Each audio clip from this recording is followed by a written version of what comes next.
A Câmara Municipal da Barquinha e a editora Zéfiro realizaram no último sábado o lançamento do livro O Legado das Ordens do Templo e de Cristo em Portugal. Alexandre Gabriel, da editora Zéfiro, explicou as razões que levaram à edição da obra, que tem origem no encontro também sobre os Templários, levando a cabo há já 9 anos na Barquinha.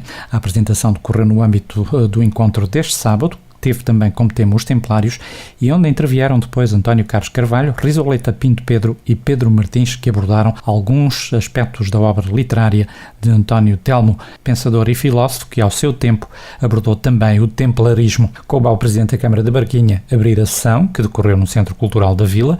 O autarca destacava a importância dos Templários na história do seu concelho. Tem a ver com a Ordem do Templo, porque foi aqui que de facto existe testemunhos, existe prova da sua passagem, das suas vivências e do seu sentimento. Por isso, agradecer ao Dr. António Carvalho, à Dra. Roseleta Pinto Pedro e ao Dr. Pedro Martins sobre os vários temas que vão dissertar neste encontro. Agradecer também ao Dr. Rui Coelho, ao Dr. Francisco Eustáquio, ao Dr. António Andrade, ao Rui Constantino, que muito se empenhou para que a obra fosse publicada e que este encontro e que no fundo, que este testemunho daquilo que se passou entre 2008, entre março e maio de 2008, que na altura do chamado encontro foi possível passar para a letra e que nunca chegou a ser publicado. E de facto o Vice-Presidente da Câmara, o Rui Constantino, me alertou para esta temática e para esta obra e tivemos depois a oportunidade, aqui nomeadamente com a editora Zéfiro, na pessoa do Alexandre Gabriel, de trazermos a público os testemunhos destas intervenções que foram de muita grande qualidade, como já tive o prazer de fazer uma abordagem ainda em Word, não na obra, e por aí também quero dar aqui os parabéns em público pela qualidade, nomeadamente do próprio livro, da própria folha e também, do fundo, do trato e da leitura que à primeira vista se faz a abordagem sobre este estudo. Dizer-vos que Vila Nova Barquinha, de facto, é uma terra templária. Uma terra templária que começa em 1171 com a construção daquele monumento que é o ícone do Médio Tejo, que é o Castelo Templário de Almorol, com o Castelo de Osesre, também, que felizmente existem umas pequenas ruínas a montante de Almorol, com várias torres templárias, como é a Torre do Pinheiro, como é a Torre da Atalaia e, como vocês sabem também muito bem, com o Castelo da Quinta da Cardiga. Há muito para investigar sobre os Templários nesta comenda da Cardiga e de Almorol. Recentemente tive acesso a uma obra onde vi uma torre templária também na zona das Limeiras. Depois, com pesquisas que se foram fazendo também, conseguimos descobrir um cais junto ao Zézere, que provavelmente já não uma herança templária, porque depois, em 1415, é precisamente a Ordem de Cristo, onde se constroem as primeiras galeotas para a conquista de Norte África, nomeadamente pelo testemunho de um espião, José Lopes da Veiga. Mas, sobre isso, melhor que ninguém, teremos os nossos ilustres palestrantes, que nos irão falar também sobre a causa e, essencialmente, as metamorfoses, a mística da Ordem do Templo no nosso território, e de facto é com muito gosto que os recebo aqui, ainda com um gosto redobrado, sabendo que recentemente vimos aprovados no último mês, no mês de agosto, um centro de interpretação templário pelo Turismo de Portugal. Significa que estamos no caminho certo, com passos sustentados, com conhecimento, procurando uma abrangência global sobre esta temática, que é uma temática que, de facto, para além turística, também é uma temática de sentimentos e uma temática de afetos, e é muito importante que demos a conhecer nomeadamente aos vindouros, porque a história também interessa para construir os homens do futuro. E, da minha parte, o meu bem-aja, esperemos que dentro em breve tenhamos o Centro de Interpretação Templário também a funcionar. Eu, como, no fundo, como é dizer, um apologista destes temas, aliás, tive o grato privilégio de, há 3 meses, estar em Espanha, nomeadamente em Toledo, onde estive no Museu Templário de Toledo, que me surpreendeu para negativo, ou seja, a gente pode fazer muito melhor em Portugal. Estive em Monção também, nomeadamente na zona da Catalunha, e temos todas as condições objetivas para a promoção do turismo e, essencialmente, para a promoção da qualidade de vida, que é isso que nos traz aqui, enquanto autarcas e enquanto pessoas. Por isso, da minha parte, o meu bem-aja, nomeadamente também à comunicação social, às pessoas que hoje estão aqui presentes para ouvir falar os palestrantes, e, mais uma vez, também agradecer ao Alexandre Gabriel, da editora Zéfiro, por tão excelente obra que hoje nos aqui apresenta. Bem-ajam a todos. É um livro que surge na dinâmica da edição de uma outra obra, também com a chancela da Zéfiro, em 2006 ou 2007, em parceria com o grupo português da Templo Espanha, um grupo ao qual estiveram ligados Teresa Furtado, Francisco Eustáquio, Rui Coelho, Rui Constantino Martins. E nessa dinâmica, um ano depois, foi organizado aqui na Barquinha um colóquio que reuniu um conjunto de excelência de escritores, de palestrantes, de investigadores, desde a sua vertente mais patrimonial, de património material, por assim dizer, até ao património imaterial ou simbólico. A abordagem que foi feita nesse colóquio, que constitui este livro, abrange exatamente essas duas realidades, e é curioso porque isso faz parte daquilo que nós podemos chamar de um espírito templário ou do pensamento templário. Na sua bandeira tem o preto, tem o branco, tem a luz, tem a treva e tem a cruz rubra, que nós acabamos por optar por escolher para a capa exatamente desta edição, que está aqui projetada, e que era o símbolo do Grupo Templo Espanha, que a Teresa Furtado nos fez chegar de forma muito simpática, e que é um símbolo que tem muito mais que se lhe diga do que uma primeira leitura parece implicar, porque ele reúne exatamente o símbolo da Ordem do Templo e o símbolo da Ordem de Cristo, e nós apenas conhecemos uma continuidade linear, temporal, destas duas ordens em Portugal. Muitos escritores no domínio da ficção, ficção histórica, ficção científica, falam muito sobre continuidades templárias noutros sítios da Europa e até do mundo, mas não se faz referência, ou quase não se faz referência, à continuidade templária que existiu de facto. Foi em Portugal, foi graças ao nosso rei Dom Dinis, que transformou a Ordem do Templo na Ordem de Cristo. No final do ano passado, este livro não tinha sido editado, está apenas a ser agora que passam 9 anos desde o encontro, e a Teresa Furtado fez uma visita não planeada a Sintra, até à sede da editora, e fez-me chegar o conteúdo deste livro, e disse que não queria ficar com o fardo daquele trabalho, para ele não se perder. Portanto, ela tinha receio que o material se perdesse se não fosse editado.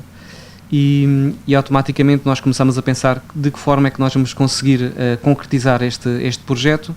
É um projeto que implica, tem bastantes implicações em termos materiais, a edição, etc.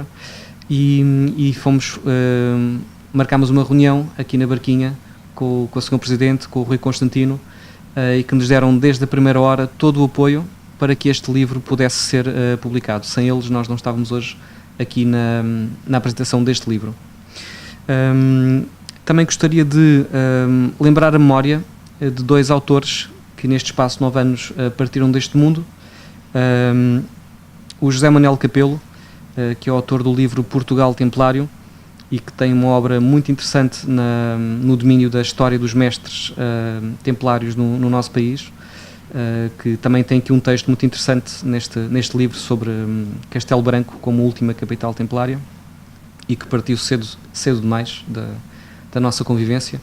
E também, naturalmente, seria impossível não referir António Telmo, que foi um grande pensador, um grande filósofo,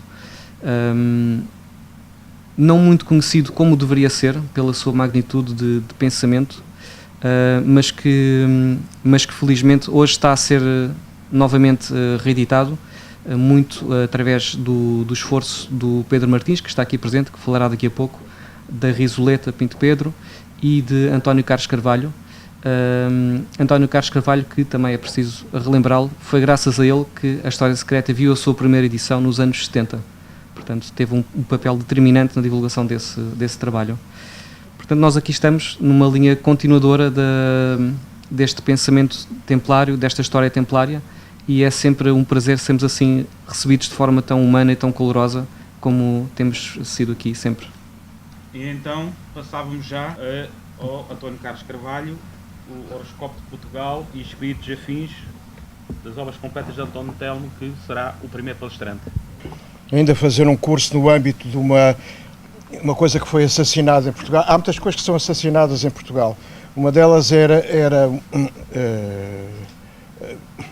o sistema de cursos da Gulbenkian, portanto, o sistema de apoio das bibliotecas da Gulbenkian, e que foi assassinado por um merceeiro que foi depois presidente da Fundação Gulbenkian. Acontece nas melhores famílias, e que foi para lá e que acabou com o Ballet Gulbenkian e que acabou com o serviço de bibliotecas dessa mesma fundação. Há um tempo na história de Portugal de construção, de expansão, de descoberta do mundo, e há um tempo de, como é dizer, de morte sucessiva, volto a dizer, de assassinato das coisas, para se voltar à apagada e vil tristeza em que, pelos vistos, nós gostamos de viver. Não foi o caso de António Telmo, que sempre lutou contra isso e sempre se bateu pela procura, pela demanda da luz. Nós hoje tendemos a confundir a luz com o neon, a luz com a iluminação dos centros comerciais, a luz com aquelas luzes psicadélicas dos concertos que se fazem muito em Portugal para fazer de conta que somos um povo feliz. E temos essa tendência, mas a verdadeira luz não está aí. Se calhar temos que descobrir exatamente no meio das trevas. O Horóscopo de Portugal, que se traz hoje aqui, porque é um livro que fala de toda esta temática, que foi agora aqui citada, é algo de realmente espantoso. Bom, primeiro, corre o risco de ser arquivado, ou vamos dizer assim, arrumado numa prateleira da astrologia de qualquer FNAC aí do país, não é? Portanto, tem uma prateleira da astrologia, que pega-se isto lá, porque se chama o Horóscopo de Portugal. Na verdade, se aqui se fala de astrologia e sobretudo do Horóscopo de Portugal, o que Pessoa traçou e que António Telmo vai interpretar e comentar abundantemente neste livro, o livro é muito mais do que uma simples reflexão sobre esse mesmo horóscopo. Toca, aliás, numa série de aspectos fundamentais da história deste país.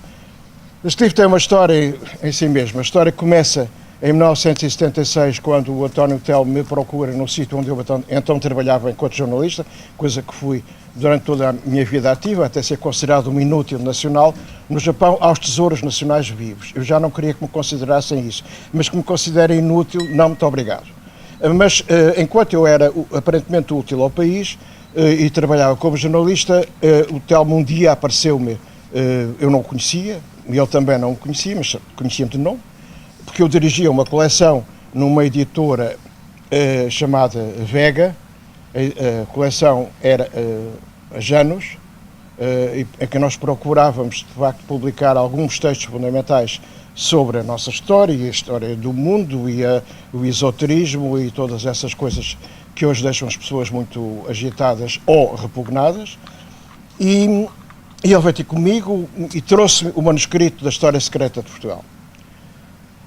Eu fiquei muito agradado e ao mesmo tempo muito espantado, surpreendido por aquele senhor ter vindo lá de Estremoz para se encontrar comigo, para me entregar, e inesperadamente, né, para me entregar-me aquele manuscrito.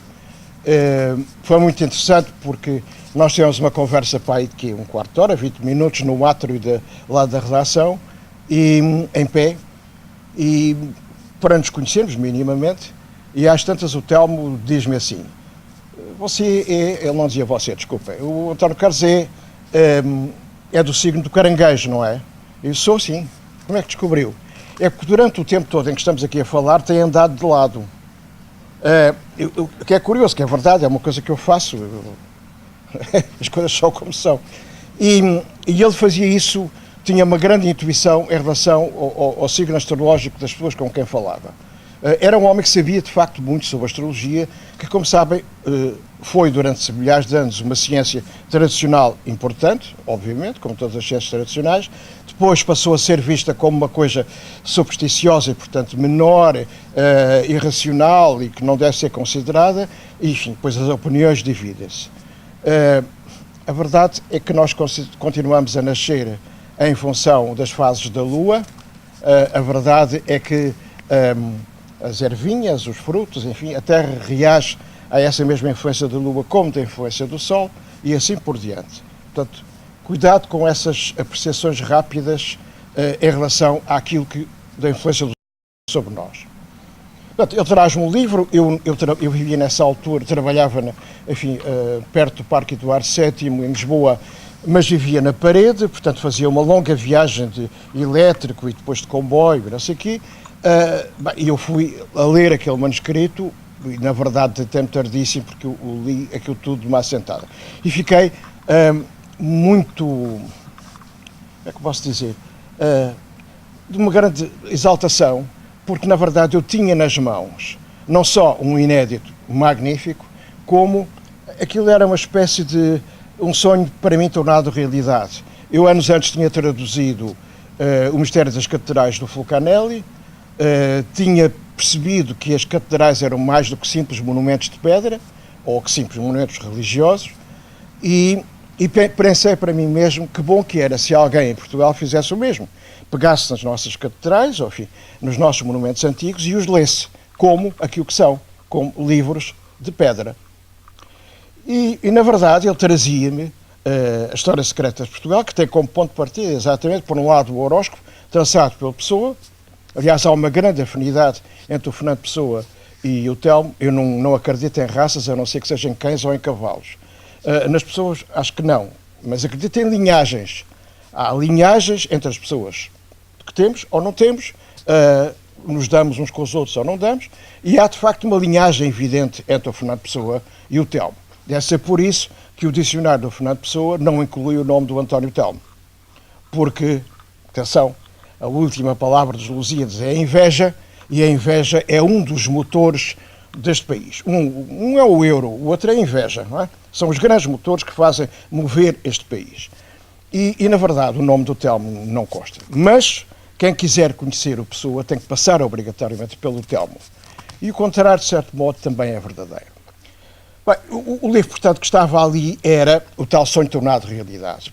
Eu fiz todos os esforços para que o livro fosse publicado, mas eu não tenho, vamos dizer, nenhum mérito nesta questão. Quer dizer, a sorte, o destino, o fado, o que quiserem, fez com que o livro me veio parar às mãos, e eu enfim, só se fosse cego e estúpido, coisas que acho que não sou, é que não tentaria publicar absolutamente o livro. O livro é publicado, tem um grande êxito, do qual o Telmo não beneficiou, porque o editor, como muitas vezes acontece, infelizmente não são todos assim, mas há casos desses. O editor era e é um aldrabão, é um homem que de facto fica a dever dinheiro a toda a gente, incluindo ao próprio António Lobo Antunes, já agora, que ele começou por editar, mas depois reeditava sem dizer nada ao autor, e o Lobo Antunes, que é maluco, mas não é parvo, não é? Deu um murro na mesa e disse: acabou, não há mais conversa entre nós, e portanto eu vou para outra editora. Bem, o Telmo foi de facto, portanto, beneficiou certamente da publicação desse livro, mas não materialmente, com certeza.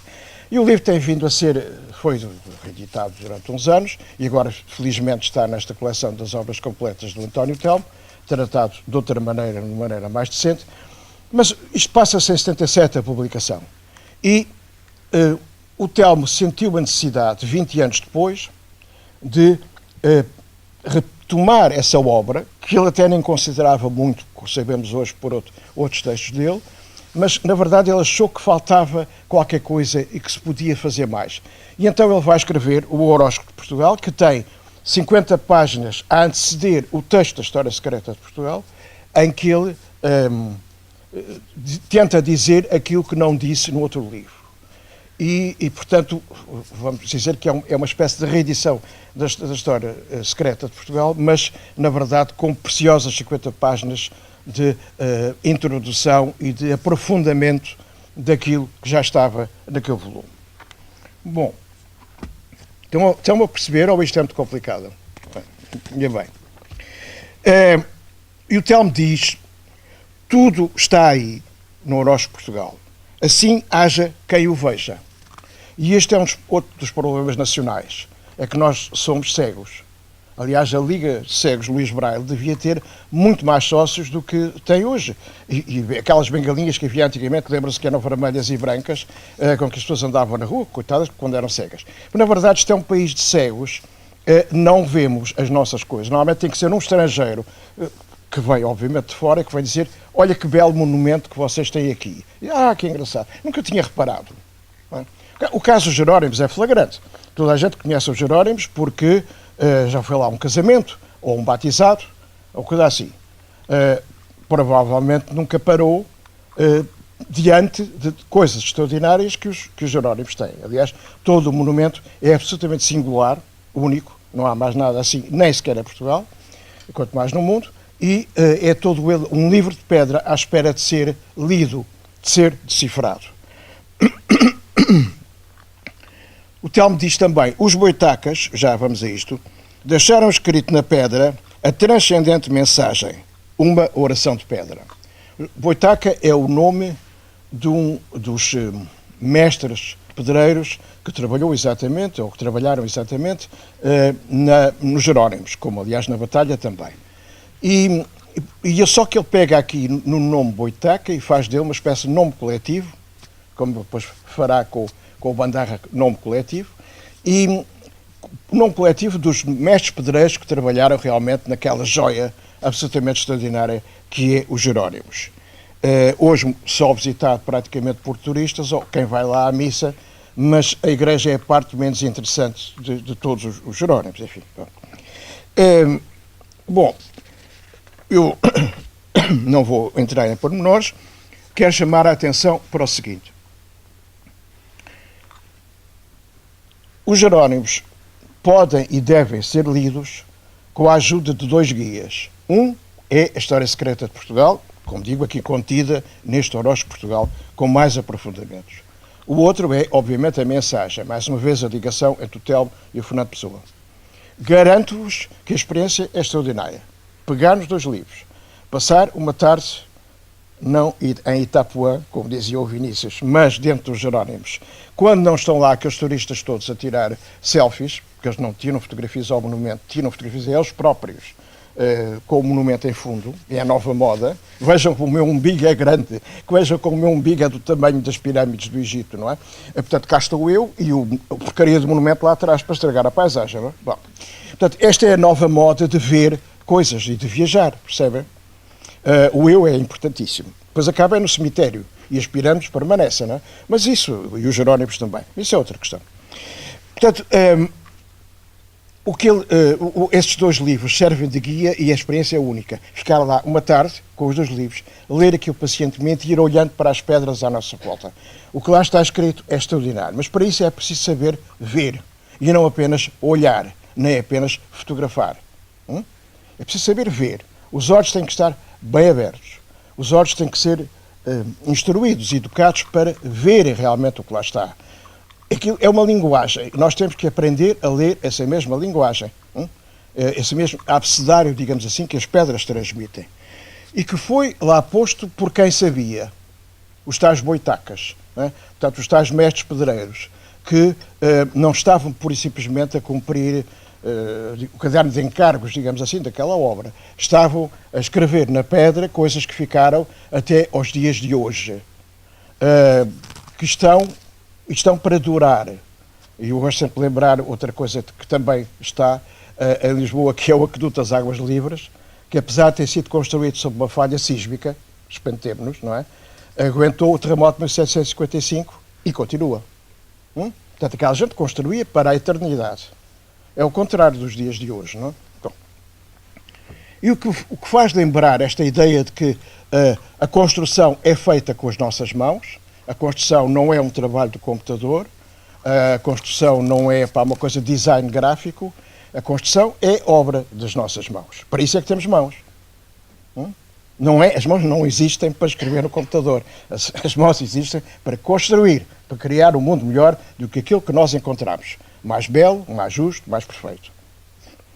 O que faz lembrar uma frase de um pintor japonês do século XVII, XVIII, que dizia: eu falo com a minha mão, tu ouves com os teus olhos. Isto é uma forma perfeita, não? Eu falo com a minha mão, tu ouves com os teus olhos. É este diálogo que é preciso fazer. Depois, também, já agora, voltemos um bem mais atrás, um pré-socrático, Anaxágoras de Clamosenes, que dizia: o homem pensa porque tem mão. Nós pensamos porque temos mão. E, já no século XX, o Luc de Benoit, que é realmente um grande pensador francês, evidentemente desconhecido, dizia: ninguém pensa mais alto do que a sua própria mão. Precisamos sempre dela para pensar. E o nosso pensamento está no alcance dessa mesma mão. Esta gente trabalhava com as mãos. Esta gente fez, no sítio onde estão os Jerónimos, existia uma capela da Ordem de Cristo, ainda do tempo do infante Dom Henrique. No tempo de Dom Manuel, essa capela é trocada por algumas propriedades em Lisboa, nomeadamente propriedades que tinham pertencido aos judeus, entretanto convertidos à força aos expulsos, e é essa a capela onde ainda o Vasco da Gama, há 520 anos, fez em julho, 520 anos, 8 de julho, antigo dia da Marinha, onde o Vasco da Gama rezou, e os seus homens, os seus capitães, antes de partir para a Índia. Desculpa, eu gesticulo muito. Nessa mesma capela, e assim que ele parte, começam as obras. Nesse mesmo sítio, a partir desse núcleo, digamos assim, começa-se a construir o Mosteiro Jerónimo, que na verdade só ficará concluído, para dizer bem a verdade, no início do século XX. Mas, enfim, as obras principais foram feitas ainda durante os primeiros 50, 100 anos, o fundamental ficou lá. Um amigo do Fernando Pessoa, que o Telmo, desculpem, muito admirava, e que era o Almada Negreiros, escreveu um livro chamado Ver, exatamente para chamar a atenção à distinção é total olhar e ver, que eu vos dizia há pouco. E é isso que nós temos que aprender, partindo exatamente daquilo que este livro também nos dá a ler e a ver.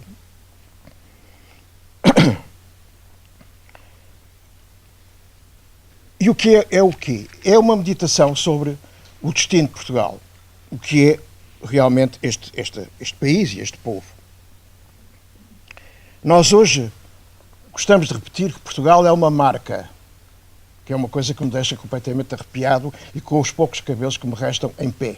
Portugal é uma marca, quer dizer, como se fosse a Sagres, ou Superboc, ou a Nissan, ou coisa assim. Não. Portugal é um mistério, dizia a pessoa, não é? E o Telmo diz: todo o povo é uma luz e a sua história é a sucessiva manifestação dessa luz até à exaustão ou à conflagração. Isto são palavras para realmente nós meditarmos e pensarmos muito bem nelas, até porque escapam à linguagem do dia-a-dia deste país, que é cada vez mais um português que tem em subtexto um inglês mal traduzido. Aqui estamos a lidar com bom português e palavras que vão bem fundo. Ele defendia, através exatamente da leitura do Pessoa e daquilo que o Pessoa responde ao Conde de Keyserling, que não existe uma alma portuguesa, mas sim várias almas portuguesas, que existem vários ciclos na história de Portugal e que é preciso olhar para isso e perceber onde é que nos situamos exatamente, em que ponto da história é que estamos. E depois o Telmo leva-nos, logo no início, nestas 50 páginas, e depois na História Secreta, leva-nos para o ponto fundamental dos Jerónimos, que é o claustro. O claustro é sempre a parte mais importante de um mosteiro. É a parte mais secreta, é a parte reservada apenas a alguns, e que tem, simbolicamente, mas portanto também praticamente, de uma maneira que é muito eficaz e muito funcional, tem sempre uma fonte, ou pode ter neste caso tem um repuxo, capaz de noivas tirar fotografias com o repuxo por trás, né? Agora, atualmente, não era assim inicialmente, mas tem sempre água no centro. Porquê? Porque o claustro é uma imagem do paraíso. O claustro é sempre uma imagem do paraíso. E, portanto, tem ao centro uma fonte. Como sabem, na descrição do paraíso havia 4 braços ou 4 rios que partiam de um ponto central, que é o que nós encontramos também nos Jerónimos. Agora apetecia-me fazer um filme de ficção científica, eu pegava em todos os que estão aqui e nós íamos de repente todos para os Jerónimos, expulsávamos aqueles turistas todos que lá estão e íamos ver aquilo, porque só se percebe lá realmente. Mas, volto a dizer, isto como primeira leitura, depois leitura efetiva lá, ajuda a perceber melhor as coisas. E o Telmo insiste que o claustro é uma figura do horóscopo de Portugal. E explica porquê. Diz que o claustro é o desenho dos momentos simbólicos pelos quais se cumpre no momento dos descobrimentos do caminho marítimo para a Índia, se cumpre o destino transcendente de Portugal. Ele acreditava num destino transcendente de Portugal.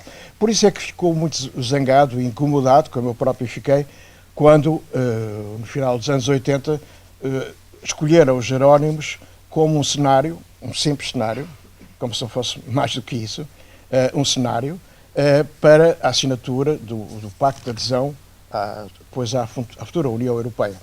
A União Europeia que ele via, como eu próprio também vejo, como o perdermos no meio da multidão e deixarmos de ter a singularidade que é nossa e que fez com que este país fosse independente, não é? É por ser um país singular. Evidentemente que muita gente não concordará, porque deu imenso jeito toda a quantidade de euros que entrou a seguir essa mesma adesão, as autoestradas que se fizeram, as ascensões políticas que se fizeram a partir daí, as carreiras que se construíram graças à Europa, etc, etc. Mas para quem pensa no destino transcendente de um país, para quem pensa, volto a dizer, que o país, cada país é de facto um mistério, a sondagem desse mesmo mistério é muito mais importante do que os lucros que se obtêm através de uma adesão a isto ou aquilo.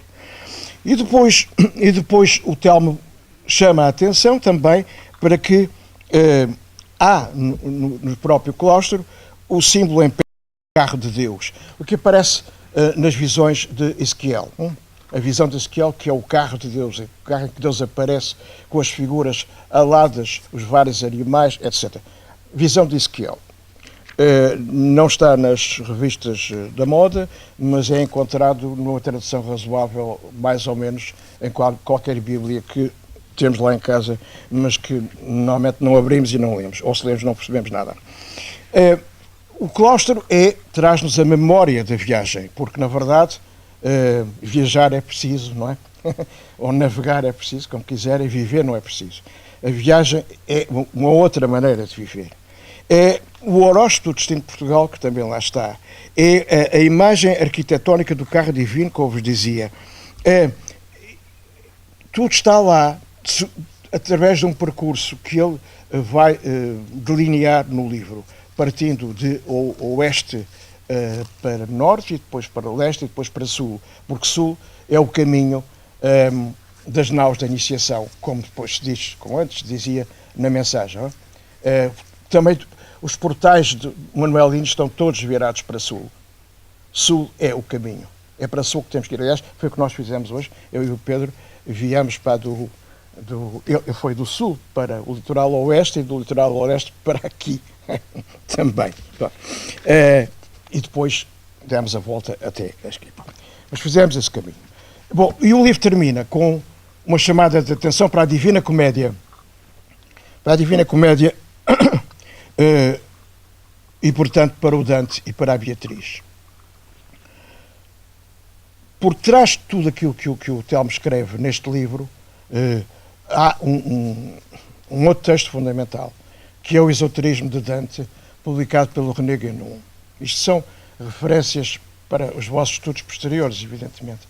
Mas, do mesmo modo que o Dante era uma figura relacionada com o ramo templário em Itália, está escrito no tal livro do René Guénon, o Esoterismo de Dante, Também, e o homem interessado pelo mistério da própria existência e pelo mistério do próprio universo, pelos círculos que nos envolvem para baixo ou para cima, também o Telmo procurou toda a vida estudar este país, pensar neste país e preocupar-se com ele. A História Secreta é uma resposta ao momento de convulsão e de encruzilhada que se vive a seguir ao 25 de Abril, evidentemente, e que chama a atenção para aquilo que é essencial e não para aquilo que é o cotidiano mais elementar da política, e, portanto, obviamente que a figura do Dante teria que aparecer aqui. De qualquer modo, é uma leitura um pouco enigmática, e com ela fecha as tais 50 páginas de apresentação da História Secreta. As figuras mais importantes deste país são desconhecidas. Os homens e as mulheres mais importantes deste país não têm nomes exposto nos meios de comunicação, nem nas famosas redes sociais ou antissociais, conforme quiserem. As pessoas fazem um trabalho subterrâneo, mas são os pilares que sustentam e que evitam que este país venha para aqui abaixo, se desmorone de vez. Agora, gosto muito do colapsou, que eu acho que é um verbo lindíssimo, colapsar. Já nem se desmorona, já não vem abaixo, já nem cai. Né? Colapsa.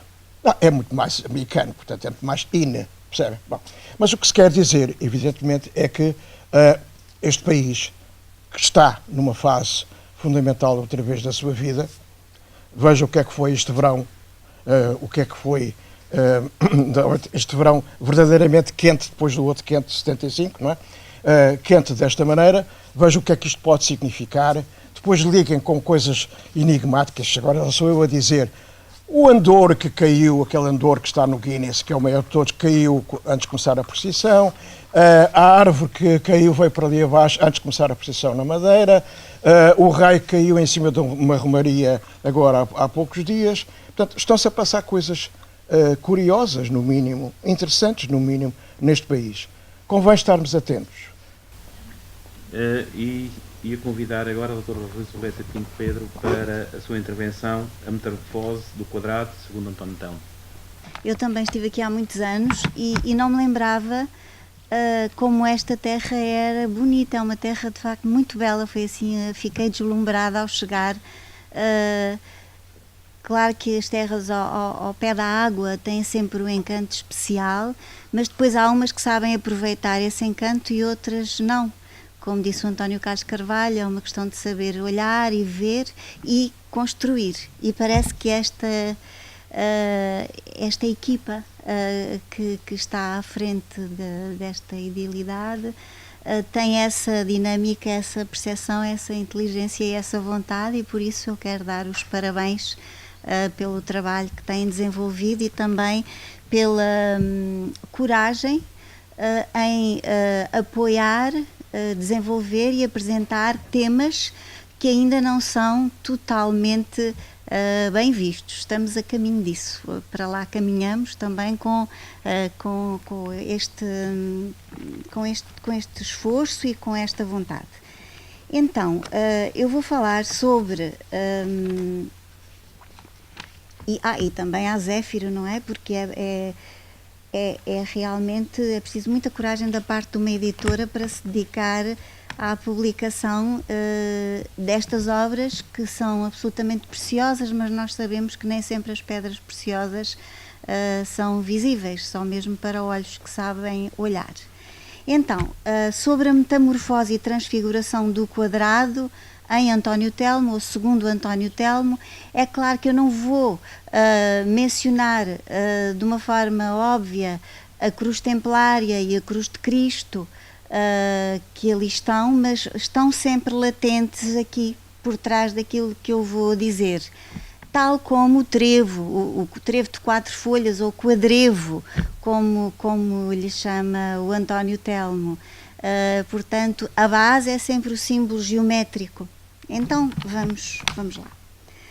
O pensamento de António Telmo é um pensamento essencialmente operativo.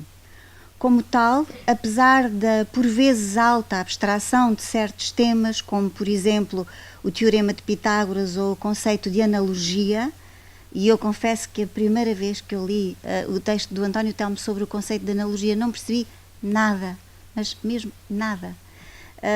Tive de lá voltar e tenho de lá voltar e terei de lá voltar. Raramente a reflexão aparece desligada do cotidiano, das experiências que está a viver ou das memórias dos episódios que foram dando forma à sua pessoa e à sua vida. Nas páginas autobiográficas, concretamente num texto que tem por título Alter do Chão e o Jogo do Galo, parte da observação do tapete da sua sala, para fazer considerações sobre uma figura geométrica e simbólica que o acompanha misteriosamente desde a infância e em torno da qual se estruturará uma dimensão significativa do seu pensamento. E agora passo a citar. Do tapete que está no centro da sala onde estudo e me estudo, existe com outras figuras igualmente significativas, uma que já vi num livro sobre maçonaria e que ali aparecia como símbolo da prancha onde os mestres traçam os seus desenhos e exprimem os seus desígnios. O meu interesse por essa figura, comprei o tapete no antiquário de Estremoz bem conhecido dos meus leitores, nasce, julgo eu, da relação que dela a minha memória se estabelece com o jogo do galo que todas as crianças, antes da era do anticristo, praticaram umas com as outras. Consistia o jogo em cada um de 2 jogadores pôr numa das 9 casas à escolha da seguinte figura, que todos conhecem. Da seguinte figura, o seu sinal, um X, por exemplo, e isto alternadamente até preencher todas as casas. O objetivo era impedir que o outro conseguisse pôr o seu sinal em 3 casas consecutivas e procurar ele mesmo realizar por sua conta o que se esforçava por impedir. Fim de citação. A figura, ele umas vezes designa como quadrado, como na passagem seguinte, que eu vou voltar a citar. É assim que, muitos anos depois desses em que jogava ao galo, vi no livro do famoso Agripa, A Filosofia Oculta, que a figura do jogo, se a inscrevermos num quadrado, numerando ao mesmo tempo as sucessivas 9 casas da esquerda para a direita e de cima para baixo, portanto assim,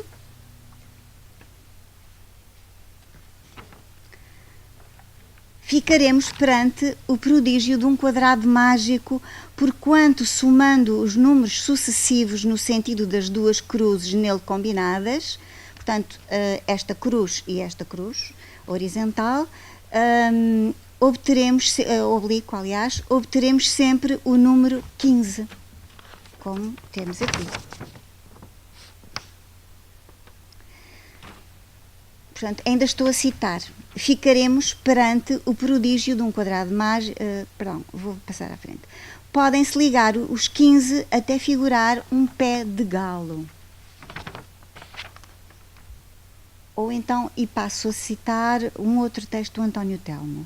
Quando eu era uma criança de 6 anos de idade, vivi em Alter do Chão, na casa de uma tia irmã do meu pai, então em África, passando os dias inteirinhos no quintal ensoleirado, a andar de triciclo e a aprender a imaginar. E assim era que, com uma erva cujo suco, uma vez esfregada ela na cal branca da parede fazia uma tinta verde, tracei, e não sabia de onde na minha alma a trazia, nessa parede a figura da rosa dos ventos, que é afinal o quadrado em que se combinam a cruz direita e a cruz em X. Outras vezes ele fala desse quadrado como retângulo e diz: Alter do Chão, aos 6 anos, no quintal da casa de uma irmã do meu pai. Guardo ainda o retrato que me tiraram na altura. Estou sentado num carrinho a pedais. E cá está ele. O extraordinário é que na parede branca de cal, por detrás de mim, se vê a figura de um retângulo por este modo tracejado. Portanto, ele aqui chama de retângulo e não sei se conseguem ver, eu aqui ampliei na parede a figura que ele já desenhava nesta altura. E agora deixei de citar. Esta metamorfose do quadrado, longe de significar qualquer tipo de incoerência, é antes uma manifestação da complexidade ao mais alto nível do seu pensamento. É na gramática secreta da língua portuguesa que se refere àquilo que designa como o pensamento metafórico automático, aquele que, e agora cito, procede da relação de duas colunas representáveis na tábua pitagórica transmitida por Aristóteles, fim de citação, em que quadrado aparece em oposição a oblongo. Poderíamos, se procedêssemos automaticamente, concluir que quadrado é oposto a retângulo. Mas é melhor não nos precipitarmos. Para explicar o funcionamento do que chama pensamento metafórico automático, vai buscar o exemplo do Sol. E agora volto a citar. Ligando-lhe um predicado próprio, diremos que o Sol é luminoso. Aquilo que na coluna de correspondência onde está a luz nos vai permitir fazer depois é atribuir ao substantivo Sol predicados sucessivos relativos aos restantes termos. Assim, o Sol é luminoso, masculino, par, bom, e perante um absurdo inevitável como o de dizer que é quadrado, será também possível tomá-lo por um outro aspecto, que é aquele pelo qual determina os 4 pontos cardeais. A imagem do Sol sugere a imagem da Lua. O aprendiz da arte poética põe-na em relação com a outra coluna. A Lua é feminina, por exemplo, desenvolve depois operações mentais similares. Por este procedimento, no qual deslizam frequentemente as almas poéticas preguiçosas, é possível ligar entre si todos os seres sensíveis e todas as ideias, enquanto imagens, repartindo-os em 2 grandes ordens de contrários. Fim de citação. Talvez por o seu pensamento metafórico não ser automático, por não ver opostos em termos de contrários, mas de complementaridade, refletindo em termos de uma simbologia altamente complexa, talvez por isso o quadrado da infância que nunca mais o abandonou tenha crescido, irradiando com o pensamento do menino tornado homem e transfigurando-se em retângulo, mas não só. Porque este homem, nascido e crescido num país em forma de retângulo, formado por 2 quadrados perfeitos, país que é o nosso, este pensador da língua, como estudioso da alma do seu povo, até na geometria mergulha em busca da essência da geografia da nacionalidade e, simultaneamente, da universalidade presente na vocação de Portugal enquanto desígnio ou missão. E depois volto a citar. Tudo quanto escrevi, meus livros, emerge daqui. E lembro-me muito nitidamente de ter traçado muitas figuras por toda a parede do quintal, fazia-o com uma erva verde. E isto é um manuscrito onde ele afirma isto e volta a desenhar a figura da infância que vimos ali por detrás do menino no carrinho de triciclo. Fim de citação. Esta cruz dupla encontrámo-la no adro da igreja de Arruda, onde rapazinho se dedicava com os amigos aos jogos sagrados da infância, que iam do futebol à pontaria ao sino ou aos pássaros com a fisga. E no terreiro da igreja de Arruda temos esta figura, que é a mesma, um pouco mais sofisticada. É na Aventura Maçónica, publicado póstumamente em 2011, que deixará escrito, e volto a citar. No compêndio de geografia, onde a instrução primária, adotado a meio do século XX, figurava um mapa de Portugal inscrito no retângulo, traçado pelos seus pontos extremos a norte, a sul, a leste e a oeste, o qual, coincidência sobre coincidência, é a soma exata de 2 quadrados. A linha que os divide, de oeste a leste, passa sem erro ou desvio por Tomar, a cidade templária por excelência. imaginando a terra e o seu céu como um templo, e devemos fazê-lo para compreender alguma coisa sobre o destino e o fim da humanidade, Portugal, visto como um retângulo, é interpretável como um tapete no centro do mundo. O tapete, desenhado por Lima de Freitas para as lojas maçónicas do rito escocês retificado, é igualmente formado pela soma de dois quadrados e, como não obedece nas suas proporções ao que é regra, coisa que o ilustre pintor não desconheceria, é de todo possível que tenha estudado pela mesma geografia e encontrado depois a mesma relação que venho propondo. É à volta do tapete que se fazem as viagens iniciáticas que têm por fim, como devem saber, o Oriente. Igual fim tiveram as navegações dos portugueses que pela viagem, como observa Camões, foram compassando o universo. E aqui temos o compasso, um dos instrumentos, mais uma das ferramentas dos construtores, dos operativos e dos especulativos. Fim de citação, aliás, agora já não estava a citar, terminei a citação.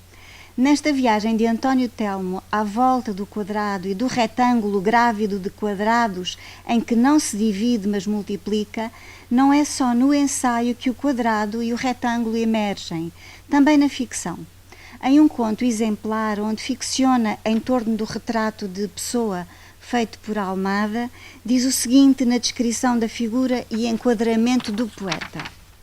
E volto a citar. Pô-lo num retângulo de sombra, somente participando da luz pelo cotovelo direito. Estão a visualizar aquele retrato do pessoa feito pelo Almada, portanto sentado a uma mesa com retângulos no chão. Do outro lado da luz colocou o segundo número do Orfeu sobre o primeiro número, aludindo assim à colaboração do poeta na revista, mas a cor preta da capa e o número 2, encobrindo o 1, ficaram ali como um significativo emblema.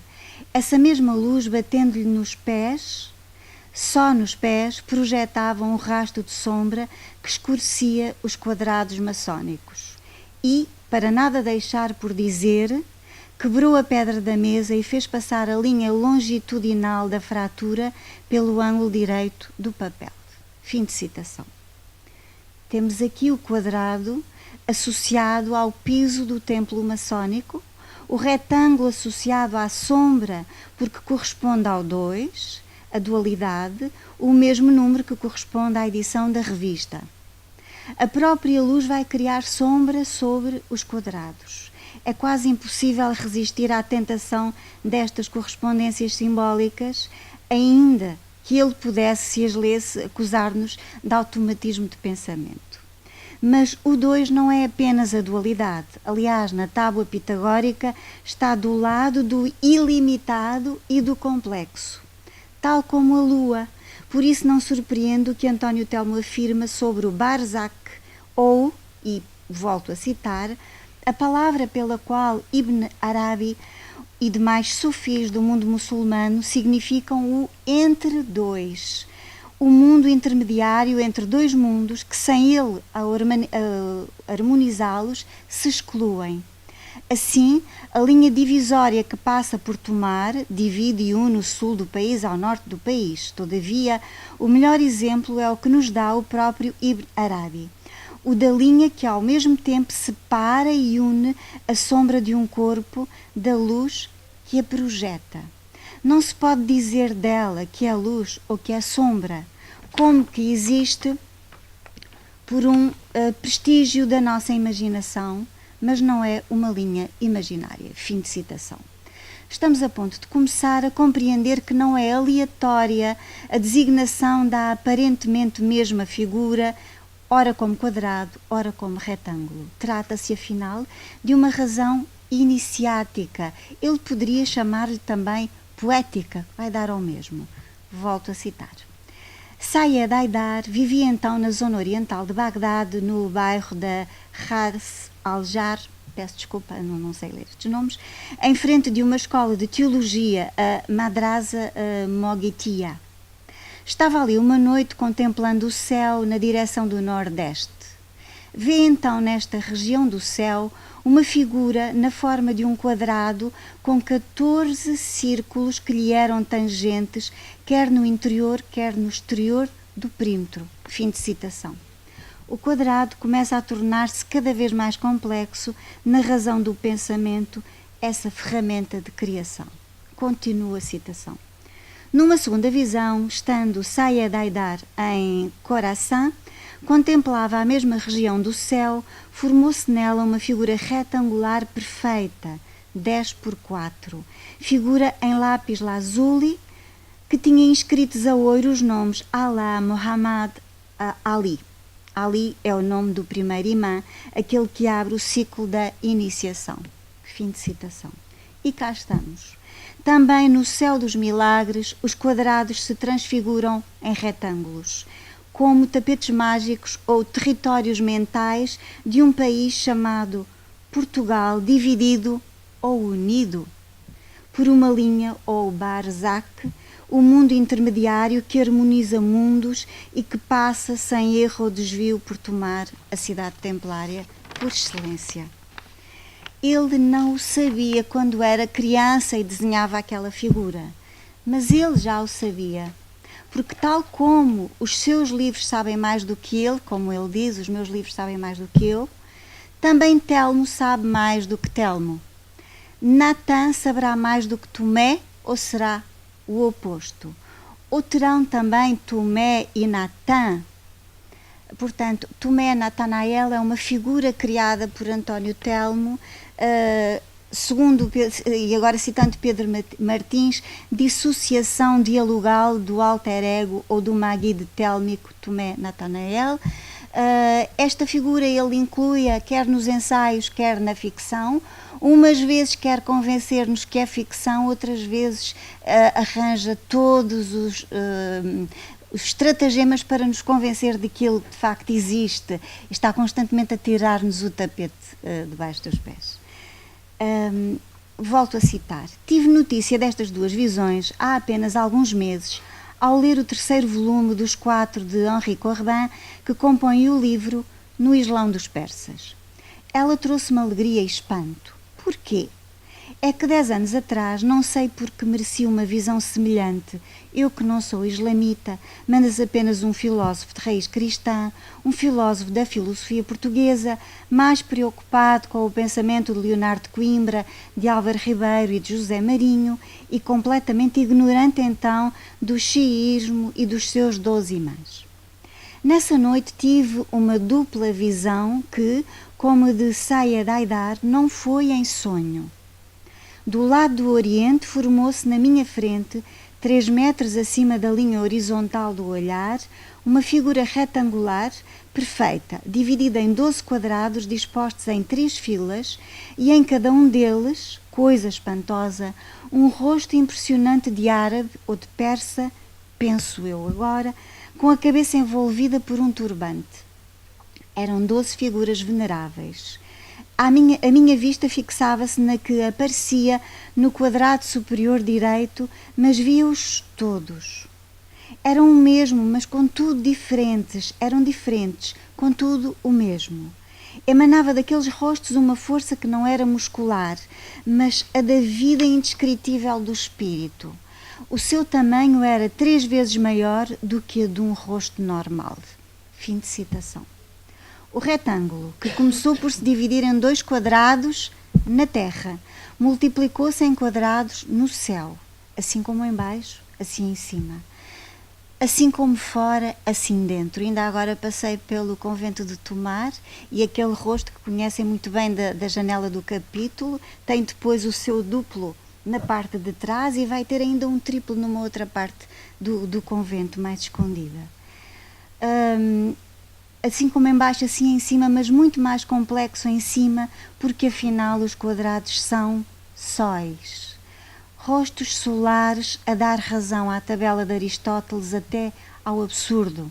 O sol é luminoso, masculino, par, bom e perante um absurdo inevitável, como o de dizer que é quadrado. E eu vou agora ler-vos as 2 colunas destes pares. Então, da par do limite No limite temos o ímpar, o uno, a direita, o masculino, o imóvel, o retilíneo, a luz, o bom e o quadrado. Do lado do ilimitado temos o par, o múltiplo, a esquerda, o feminino, em movimento, o curvilíneo, a treva, o mau e o oblongo. E afinal, tudo isto é simples e complexo como a vida, saltando da abstração para a tertúlia de um inquietante e altamente recomendável café. Volto a citar António Telmo. Tenho a honra de ter pertencido ao círculo que a sua palavra traçava. Ele refere-se ao José Marinho. Naquele café de mulheres perdidas, de atores vencidos, de traficantes e de chulos, de bombistas sem préstimo ou de revolucionários sem emprego, a filosofia que não encontrávamos na universidade era uma lâmpada. Formávamos roda sobre a mesa preta, traçávamos o círculo por entre nuvens de fumo. As kafkicas baratas pré-históricas, tão antigas como o tempo, corriam por todo o lado. À esquerda e à direita, ladeando o retângulo da grande sala, havia límpidos espelhos paralelos que multiplicavam as imagens até ao infinito. Fim de citação.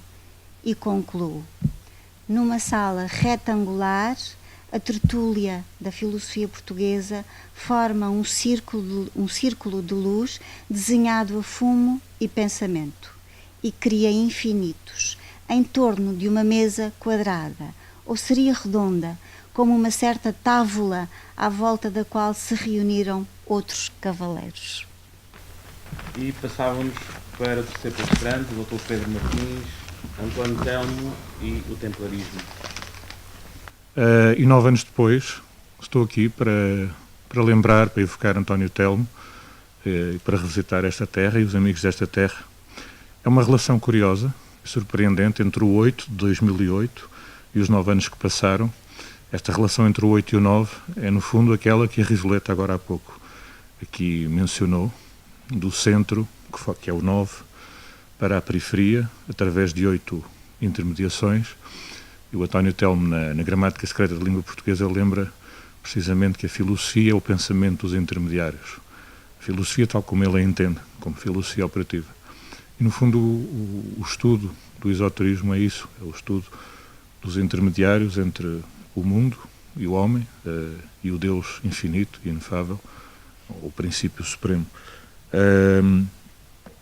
Eu propus-me falar sobre António Telmo e o templarismo, ainda ao encontro do tema desta tarde, e do tema e do lema, e pensei de que modo poderia abordar esta temática. Poderia optar por uma intervenção mais historicista, digamos assim, referindo ou debruçando sobre as principais teses do António Telmo, do ponto de vista da hermenêutica. Achei que era mais importante enfrentar um problema que se nos coloca na obra do António Telmo a este propósito. É que a sua relação com o templarismo e com o templarismo de expressão portuguesa não é sempre a mesma. É uma relação problemática. Há um momento, e mais adiante, daqui a pouco, vamos ver qual é esse momento, em que parece haver um afastamento. E um afastamento até com alguma violência, ou pelo menos com uma certa veemência. E o que eu procurei foi tentar perceber as razões desse distanciamento e depois verificar se houve ou não uma reconciliação do António Telmo com o pensamento templário. Eu posso adiantar-vos desde já que sim, que houve. Se é que se pode falar de uma reconciliação, porque verdadeiramente eu penso que ele nunca se distanciou do templarismo. O que aconteceu foi algo de outra ordem. Mas já lá vamos, não vamos antecipar.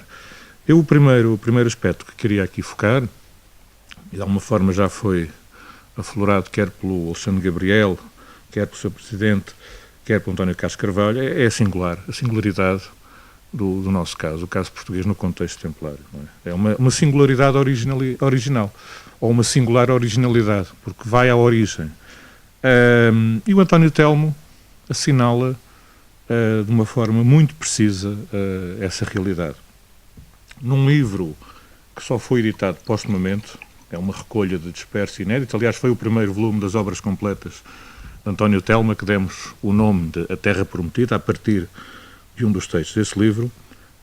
O António Telmo tem um escrito que se intitula Natureza de Portugal, que parece pertencer a um projeto de escrita de um livro enfim, na sequência ou na esteira da história secreta de Portugal, e que ele não desenvolveu, que se intitula Natureza de Portugal. E ele refere-se ao Reino de Portugal como uma criação espiritual de São Bernardo. Então nós diríamos que, desde a origem, Portugal é a expressão política, e a expressão política estadual do templarismo. Ou seja, por detrás de um território, por detrás de um povo e por detrás de um poder político, há um princípio espiritual. E esse princípio espiritual é a ordem do templo, ou é o projeto templário de São Bernardo. São Bernardo, que é para o António Telmo, tal como eu leio aquilo que António Telmo escreve, é um daqueles homens que aparecem de 1000 em 1000 anos, não é? Aqueles homens excepcionais ou eleitos. E na Terra Prometida, o António Telmo, e cito agora, diz isto de São Bernardo: o Abade Santo veio dar direção política, isto é, de organização social, à obra de São Bento, transformando o monacato por este fundado numa vasta rede de ordens, a partir da de Cister, das quais devemos salientar a de Cluny, a dos Templários, a de Santiago e a de Calatrava, em Portugal, de Avis. Nele se reuniam espiritualmente os dois poderes, nele, no projeto, bem entendido, o religioso e o militar. Por isso mesmo, sem armas ou qualquer força material, punha e dispunha de papas e de reis. Era o verdadeiro representante de Deus, de que dependia um império e papado. Na história secreta de Portugal, António Telmo diz a dado momento, na linha do que acabei de ler: pensamos que houve entre nós, se não connosco, uma organização esotérica que, de uma maneira perfeitamente consciente e intencional, procurou, a partir desta pátria, a que deu existência, redimir o mundo do mal e da divisão. Bom, este seria um primeiro traço da singularidade e da originalidade do templarismo português. À margem, ao lado, enfim, da realidade, que é a realidade canónica na Europa, da coexistência na cristandade, do papado e do império. Num segundo momento, já aqui foi referido pelo Alexandre Gabriel, e é algo que os historiadores estrangeiros normalmente omitem, o templarismo em Portugal verdadeiramente não desaparece após a queda dos Templários em 1312, porque em 1319 é criada a Ordem de Cristo, por Dom Dinis. Enfim, não vou aqui novamente deter-me nestes episódios, porque eles são subejamente conhecidos. Importa assinalá-los do ponto de vista da sua importância, naquilo que mostram de singular e de original no nosso caso. E temos depois um terceiro momento, que é o manuelino, que o António Telmo valoriza de uma forma particular como um novo estilo arquitetónico e não apenas como um estilo ornamental, enfim, que não se autonomizaria em relação ao gótico. E é ainda no manuelino que o António Telmo vai procurar encontrar esse projeto espiritual que está por detrás do Estado português, do Reino de Portugal ou da nação portuguesa, como preferirem. E então diz ele: se for possível, ainda na história secreta, se for possível demonstrar-se que por trás do manuelino está uma organização esotérica, então, qualquer que ela seja, identificar-se-á com o reino, porquanto os símbolos fundamentais do manuelino, a cruz de potência e a esfera armilar, eram simultaneamente os símbolos régios. Fim de citação. Bom, e a primeira parte da história secreta vai andar à volta do manuelino e dos Jerónimos, não só dos Jerónimos, também, enfim, embora este segundo aspecto que eu vou mencionar seja já um pouco episódico, de uma capela, de um templo maçónico, uma capela numa propriedade de vasta gama, ali entre Azeitão e Palmela, onde o Nicolau Coelho, que é um dos navegadores que o António Telmo identifica nos medalhões de Jerónimo, teria recebido a sua iniciação, mas verdadeiramente o António Telmo não dá muita importância a este episódio, limita-se a assinalá-lo. No fundo, a primeira parte da História Secreta de Portugal, como eu dizia, vai ser uma leitura, uma decifração da arquitetura dos Jerónimos e dos seus símbolos, nomeadamente do Portal Sul e do claustro. Normalmente, por razões óbvias, compreensíveis, a nossa atenção volta-se sempre para o claustro, e de facto aí é que há um verdadeiro banquete simbólico.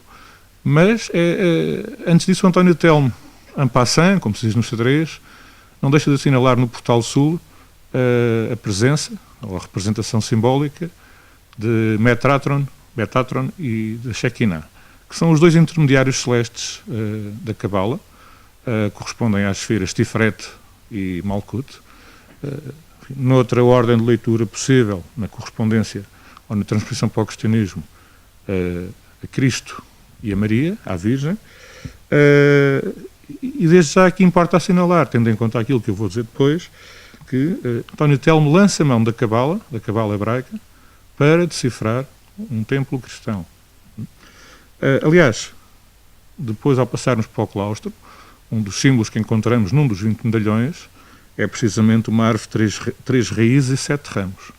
É evidentemente a árvore serótica da Cabala. Não deixa de ser notável que o António Telmo, ao decifrar o sentido iniciático dos 20 medalhões simbólicos, no interior, no lado interior dos 4 lados do claustro,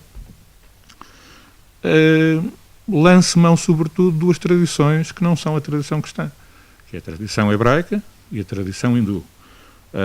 Ele faz de apelo à noção de luz, que não é esta luz, é a luz da luz, mas refere-se a uma palavra hebraica, enfim, com esse, que se chama mesmo assim, que se diz mesmo assim em hebraico, que representa o núcleo da imortalidade, que está situada simbolicamente no fundo da coluna vertebral, e que é o núcleo da imortalidade, enfim. É o núcleo ou o ponto onde está a energia que a iniciação, que o iniciado deverá desenvolver, enfim, nos diversos estádios que estão representados no sistema simbólico do claustro. No claustro culmina, como o António Telmo mostra, na visão frontal da luz, pelos iniciados, aquilo que na tradição hindu corresponde ao olho de Shiva, mas já pronunciando também os grandes mistérios pela ligação dos chapéus dos navegadores ao alto, e depois já falaremos um pouco desta distinção entre pequenos mistérios e grandes mistérios, porque é aqui decisiva. Bom, o António Telmo vai propor a tese, a meu ver, demonstra de uma forma, enfim, muito razoável, ou muito razoada, na esteira daquilo que já tinha sido trazido pela história da arte, pelo professor Reinaldo Santos, vai propor que o que ali está representado ou cifrado é a iniciação de Nicolau Coelho, que é um dos comandantes de uma das naus da armada que descobre o caminho marítimo para a Índia, e diz-nos que com esta cifra se pretendeu dar Boitaca, o mestre Boitaca pretendeu dar aos Jerónimos, ao sistema simbólico do claustro dos Jerónimos, ou dos Jerónimos no seu conjunto, porque isto não pode ser desligado do que está no Portal Sul, nomeadamente, o sentido do descobrimento do caminho. E, nesse sentido, a iniciação do navegador Nicolau Coelho era a iniciação de Portugal. Porque aquela viagem marítima, para além dos significados que mais imediatamente se lhe atribuem, de ordem económica, de ordem social, de ordem política, de ordem religiosa, era uma viagem que tendia ao contacto com o centro do mundo, ao centro espiritual supremo, e era mediante o contacto com esse centro espiritual Portugal poderia concretizar o desígnio de realizar no mundo o Quinto Império, a monarquia universal. E isto liga-se àquilo que vimos no início ser o projeto São Bernardo. Bom, sabemos pela história secreta que em 1513, ou à volta de 1513, enfim, este ano é mais uma baliza do que propriamente um ponto fixo inalterável, dão-se vários acontecimentos que têm um sentido unívoco, aparentemente unívoco, e que assinalam ou revelam, melhor dizendo, o fim deste sonho, ou o fim da realização deste projeto. Boitaca, o mestre Boitaca, é afastado da construção dos Jerónimos. Os Jerónimos, aliás, serão entregues, como o nome virá a revelar, a uma ordem contemplativa, a ordem dos Jerónimos, já não à ordem de Cristo. São suspensos os trabalhos das capelas imperfeitas na batalha, e há uma mudança de atitude de Dom Manuel em relação aos judeus.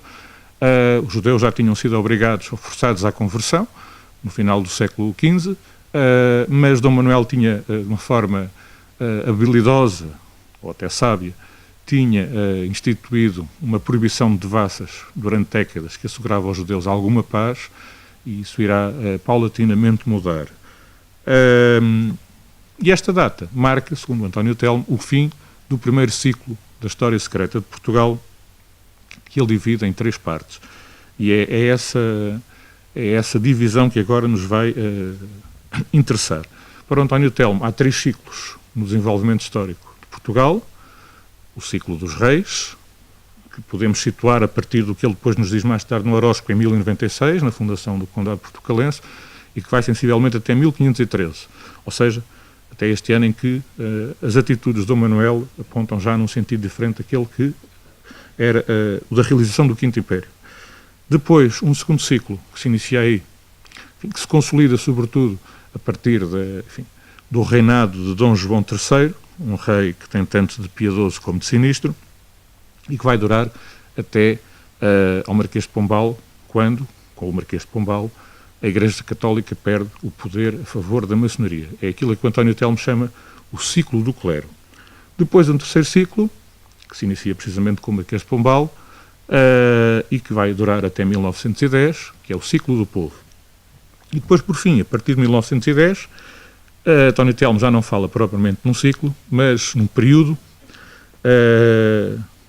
que ele qualifica como sendo da plebe, não entendendo por plebe nenhuma destas 3 classes, ou destes 3 estados, que no fundo António Telmo vai recuperar a noção medieval dos 3 estamentos, os 3 estados, mas sim entendê-lo por plebe as formas degenerescentes dessas 3 classes, desses 3 estados sociais. Bom,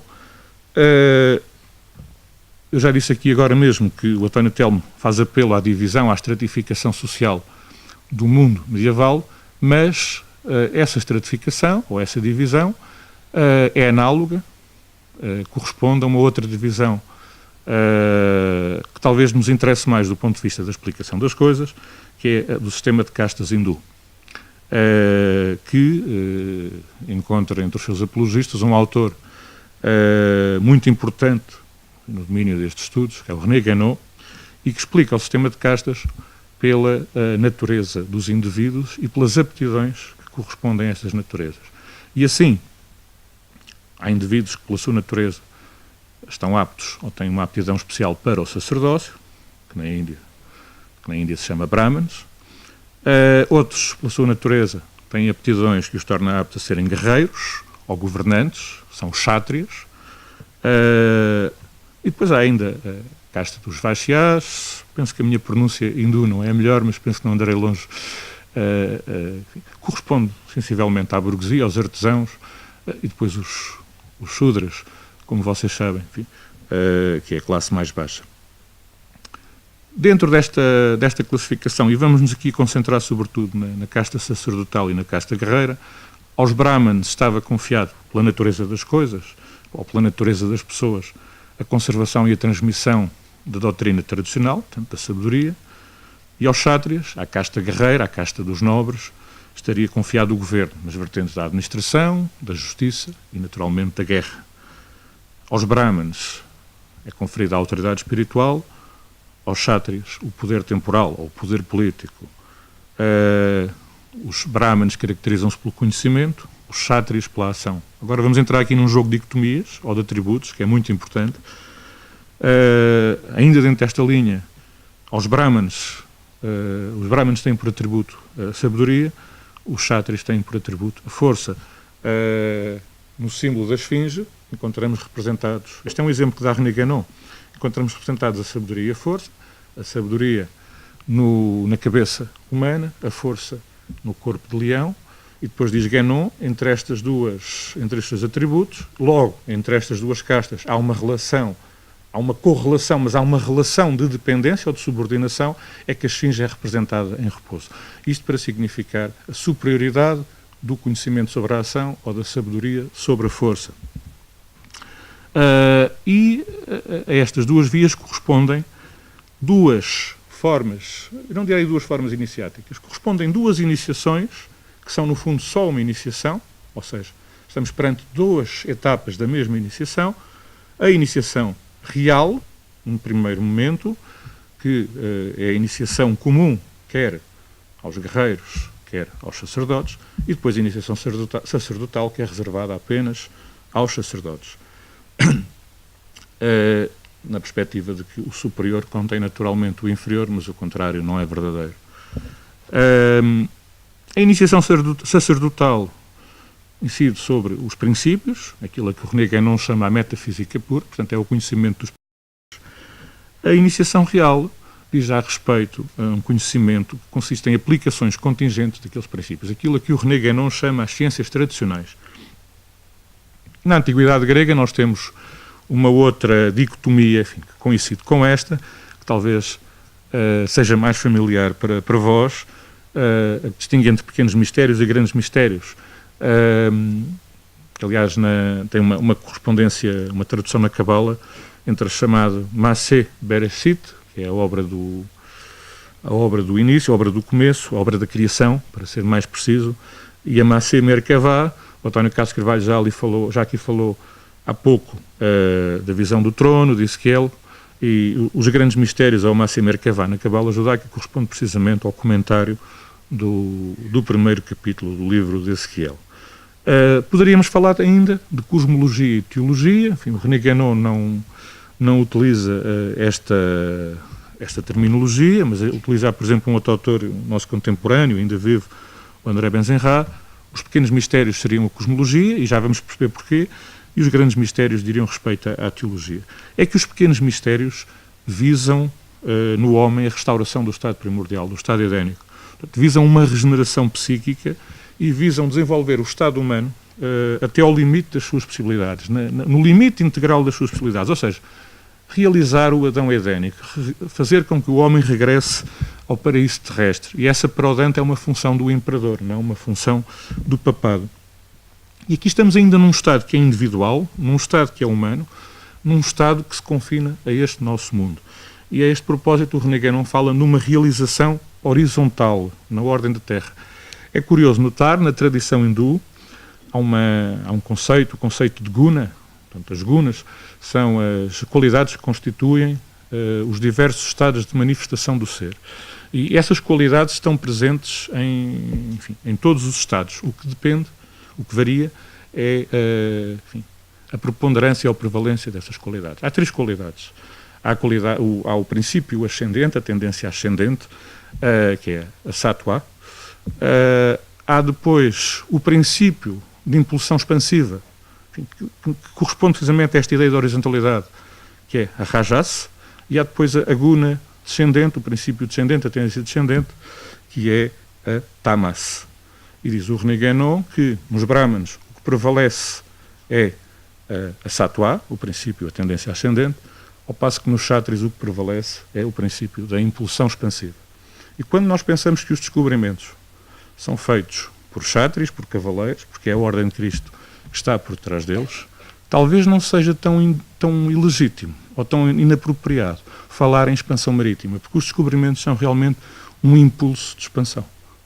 E, portanto, palavras que, à primeira vista, do ponto de vista espiritual, nos podem parecer menos apropriadas, surpreendentemente acabam por ser ajustadas. Bom, retomando aqui esta linha, este fio de raciocínio, portanto, já vimos que os pequenos mistérios são a iniciação que convém à natureza dos guerreiros, e reparem que estamos a falar de uma ordem de cavalaria, de uma ordem militar, que tem uma componente religiosa, mas é uma ordem militar, não é uma ordem que esteja em clausura. Se os pequenos mistérios é o que convém ao cavaleiro, os grandes mistérios é o que convém ao sacerdote. E os grandes mistérios têm 2 etapas muito distintas. Por um lado, no primeiro momento, visam a identificação do homem com o universo, e aqui por universo não estou a falar do universo físico, estou a falar do conjunto dos mundos espirituais, aquilo a que chamamos o conjunto dos mundos intermediários, ou se quiserem numa perspectiva cabalística, o conjunto dos mundos que constituem a árvore sefirótica, e visam já a realização do Adão Cadmon. Não é o Adão terrestre, é o Adão celeste. Aliás, é sabida a identificação da árvore sefirótica com o Adão Cadmon, ou vice-versa, e daí que a árvore sefirótica tenha uma expressão antropomórfica, não é? Nós possamos na árvore sefirótica identificar os braços, que correspondem à coluna da direita e à coluna da esquerda do mundo de BRA, da criação, etc, etc, etc. O Netzah e Hod correspondem às pernas e por aí fora. E, portanto, aqui, ao falarmos de Adão Cadmon, estamos já a falar do paraíso celeste. E a via para o paraíso celeste, essa, segundo o René Guénon e segundo a doutrina tradicional, essa cabe ao Papa. Há aqui uma separação, uma compartimentação, que para o René Guénon, em momento algum, deve ser ultrapassada. E isso vai nos conduzir, possivelmente, pelo menos a mim conduz, a um momento de alguma perplexidade, mas já lá vamos. Se os pequenos mistérios eram da ordem da Terra e eram, sobretudo, um estado humano, um estado individual, aqui nos grandes mistérios o que se visa já são os estados supra-humanos, os estados supra-individuais, mas ainda condicionados num primeiro momento. Ou seja, porque ainda não se atingiu o princípio supremo. Se a caverna iniciática é um símbolo da iniciação, diz o René Guénon que a forma de simbolizar a iniciação dos grandes mistérios há de ser uma saída pela abóbada da caverna, porque a própria caverna é uma imagem ao mundo, é uma imagem do mundo. E o sol da caverna corresponde à terra e a abóbada há de corresponder ao céu. Isso depois, na prática, ritualmente, muitas vezes não acontece, e é por isso que encontramos as iniciações referidas aos solstícios, de forma a simbolizar na ordem do tempo aquilo que não é possível representar simbolicamente na ordem do espaço. Isso ligava-se diretamente ao nosso tema, levava-nos a refletir porque é que os portais templários estão voltados a sul em Portugal, os principais. Mas, enfim, não. Depois, no debate, eventualmente, poderemos falar sobre isso. Bom, este é um primeiro momento da realização vertical dos grandes mistérios. Estamos já na ordem do céu. Aliás, o René Guénon diz que esta iniciação dos grandes mistérios e esta realização espiritual é representada por uma ascensão através dos céus. Mas depois há um segundo momento, um momento final, aquilo a que o René Guénon chama a libertação final ou a identidade suprema, que é a identificação do homem já com a divindade enquanto princípio supremo, infinito e indiferenciado. E daí que se fala já num estado incondicionado. Quer dizer, o homem atingiu já o estado do absoluto, absolutamente insondável. E agora vamos regressar um pouco, depois desta digressão um pouco teórica, mas que era necessária, vamos regressar um pouco mais, vamos regressar de novo, enfim, ao António Telmo e aos problemas e às perplexidades que se nos podem levantar. O René Guénon, num livrinho que eu trouxe aqui, aliás, daqui a pouco vou ler uma passagem, chamada Autorité Spirituelle et Pouvoir Temporel, portanto, Autoridade Espiritual e Poder Temporal, em que trata destes assuntos.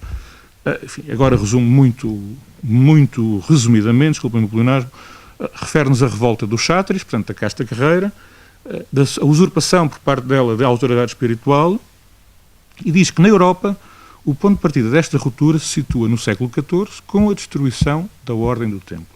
Portanto, e com isto inicia-se um processo que vai romper com a cristandade medieval, onde o Império e o Papado coexistiam, mas com o Império subordinado ao Papado, ou seja, o poder temporal recebia a sua legitimidade da autoridade espiritual e esta recebia diretamente do princípio supremo, porque isso era próprio da natureza do sacerdócio, e isto num sistema sobretudo feudal.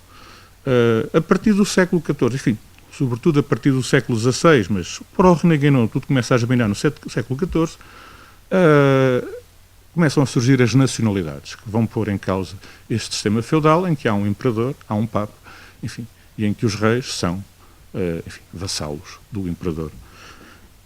Bom, e agora é aqui que a minha perplexidade se confronta com o René Guénon. Vou ler aqui só umas linhas, não se assustem de eu estar a pegar no livro. Vou traduzir diretamente para o português o que ele aqui diz. Ele diz: nós pensamos que o ponto de partida desta ruptura foi marcado muito claramente pela destruição da Ordem do Templo. Lembraremos somente que esta constituía como que um laço entre o Oriente e o Ocidente e que no próprio Ocidente ela era, o seu duplo caráter religioso e guerreiro, uma espécie de traço de união entre o espiritual e o temporal, mesmo se este duplo caráter não deve ser interpretado como o sinal de uma relação mais direta com a fonte comum dos dois poderes. E depois diz em nota, ver a este respeito o nosso estudo sobre São Bernardo, que o António Castro Carvalho já referiu há pouco, até porque foi ele que o editou juntamente com o esoterismo de Dante. Aí nós assinalamos que os dois caráteres do monge e do cavaleiro se encontravam reunidos em São Bernardo, autor da regra da ordem do templo, qualificado por ele como de milícia de Deus. E por lá se explica o papel que ele teve a jogar constantemente conciliador e de árbitro entre o poder religioso e o poder político. Bom, o René Guénon, que passa este livro a dizer que acontece no Ocidente, muitas vezes, que a iniciação xátria, ou que a espiritualidade dos chátrias se misture com a espiritualidade sacerdotal, ou dos brahmanes, enfim, transpondo para a Europa estas categorias. E que quando isso sucede, temos já uma espiritualidade caída, ao mesmo tempo vem-nos dizer que a usurpação da autoridade espiritual pelo poder real se dá quando os templários são destruídos. Mas eu pergunto, afinal os templários não são uma ordem de cavalaria? Ela própria não mescla a autoridade espiritual aos grandes mistérios com o poder temporal? O René Guénon, que vê nas nacionalidades o demónio, não sabia que a identificação da nação portuguesa com o templarismo era plena.